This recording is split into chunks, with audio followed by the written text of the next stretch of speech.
What is good, Cuddy people, and welcome back to the channel. It is your boy Bobbalam, and in today's video we're discussing a topic in which it's gonna look like we're exposing one person, but really we're exposing the entire music industry, in that basically every single artist and label knowingly, maybe not the artist but the labels, but you know, a few streams here and there to increase the streams and make these artists look bigger than they really are. It's all perception, right? As we've discussed in previous videos, hip-hop is all about narrative. If it looks like you fell off, then it's just going to exacerbate that idea, because then people are going to start commenting that your numbers are falling off. Then more people will hear about that and stop listening to your music, essentially. It's weird how that works, but humans are herd like animals, if you will. We're all still lizards in the end. But anyway, the artist that we're discussing today is Don Toliver, who was obviously signed to the Cactus Jack label, who has been under fire recently with one of their other artists,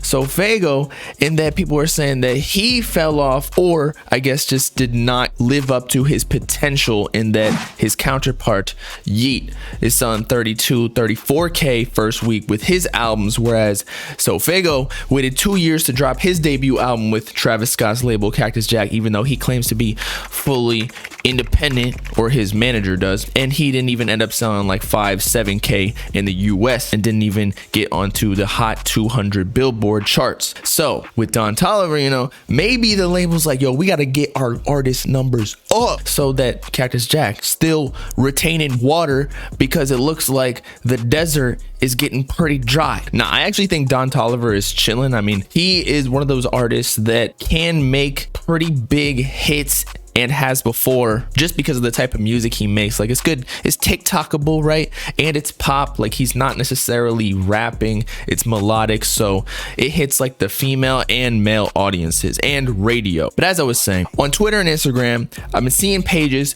post this one video screen recording wherein they're going through the YouTube comments on his new song called Do It Right, by the way, which has a really overpowering sample with the hey. It's like, yo, chill the sample out, turn it down, or maybe turn it off while Don Toliver is doing his thing. But maybe those were just all of the fake people in the background that were listening to this song or commenting for it. What people were pointing out was that all the comments essentially is just pages and pages worth of emojis. And when's the last time y'all went on YouTube comments, posted an emoji? I understand on Instagram or whatever, like, you gotta support all your homies and your girls with a nonchalant emoji because you can't figure out something to say, and if you don't say anything, then they're gonna be pissed at you for not supporting their influencer lifestyle. Well, YouTube comments, it doesn't work like that, really. Actually, on all platforms, this doesn't just go for YouTube. Obviously, when you buy thousands or tens of thousands of comments, not all of them are going to be applicable to such a music video, because if you use words, sometimes the context just doesn't match up. I'm sure you know what I'm talking about in Instagram comments, when all these little slurs be saying like, y'all don't want to see my Instagram story. It's like, yo, this post was about us going to church last weekend, baptizing our child. Why are you on here? And so you know it's a fake comment. But emojis, anyone can have any reaction to a music video. So, and that's why when you bot comments, they're usually emojis. But as I was saying at the very beginning of this video, is that pretty much every single label does this. Now, I'm not claiming that Don Toliver even knows about this, because he probably just goes in the studio, makes the music, asks for like the release date. Maybe he has some sort of say in that as well, but really Cactus Jack and Atlantic Records are in charge of that. And a lot of these artists, if they knew that they were getting botted views and whatnot, knowing that maybe the fans would find out and expose them for such a thing, they probably wouldn't want to do this unless they're on the come up. But when they have the label, like, they have so many other marketing mechanisms, such as like Spotify playlists, wherein this song is actually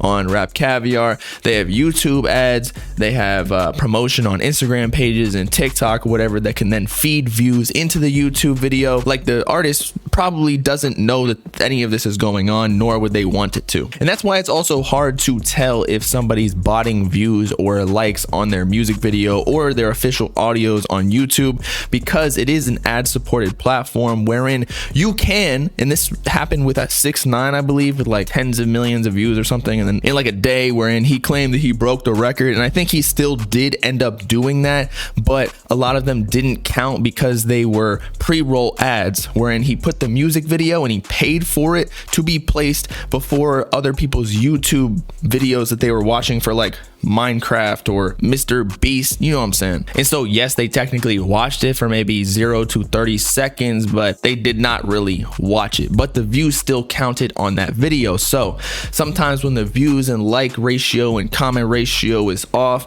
it could be that. However, the comments with the emojis that we were discussing earlier definitely is a red flag in my head, but it's pretty hard to tell with the views and likes, so you can't really prove it, and therefore YouTube won't catch any of these artists. And again, as I said before, everybody's doing it. I've heard that like a third of all views on YouTube and even Spotify, Apple Music's harder to fake, but like the ad supported platforms where you can have free accounts, like a third of the views are fake or botted from China just to keep up with the rest of the people who are doing it, because you don't want to be left in the dust with only 1 million views when other people got like 2 million views. Meanwhile, they're actually a smaller artist than you. They just happen to be finessing the game a little bit better than you. Y'all heard J. Cole with people faking their streams? Plus, artists like Don Toliver, Travis Scott, whoever else, they're already getting millions of streams. So if you add on another million, like how could they tell? People worldwide are listening to the songs. So if the bots in China use like VPN and do it in from Venezuela, that's kind of believable. But it's just unfortunate that Don Toliver was the one that got exposed recently, because again, everybody does it. People are coming after the Cactus Jack label after everybody's making jokes about Sofago going to get a job at McDonald's. He didn't flop that bad, y'all. He's definitely making good money still. It's like millions of views per week on every platform. Like, he's good. I think Travis Scott just needs to drop to shut everybody up, because it's been what, since 2018, so we're coming on 5 years. Once Travis Scott sells who knows how much, I don't know, because merch bundles might screw it up. Last time he sold 500k and 250 or around there was merch bundles, because he sold t-shirts every single day. But still, people will stop maybe messing with his label, but maybe that's just going to keep happening because the Astrofest situation, wherein people are trying to cancel him left and right, and potentially all of his businesses as well. But one thing that I was thinking was, as an artist or a label, is it even profitable to be buying views from wherever it's coming from to your YouTube, Spotify, any of these platforms? Because it does cost money to do that. Or maybe they have their own virtual machines that do it for them. That would actually be profitable. But if they do outsource it to China, where it costs like a few bucks to do 1,000 streams, when you're doing it at large scale, say like millions, that's thousands of dollars of investment, and you only get back say like $4 or $5, and the amount you get paid does depend on where the person is located too, because some customers or viewers, their demographic does not pay out as much in ads because they're simply not in a high socioeconomic status as say America. So that's why a lot of views do not come from here. They come from China or like Philippines, Southeast Asia, where they're literally making iPhones for like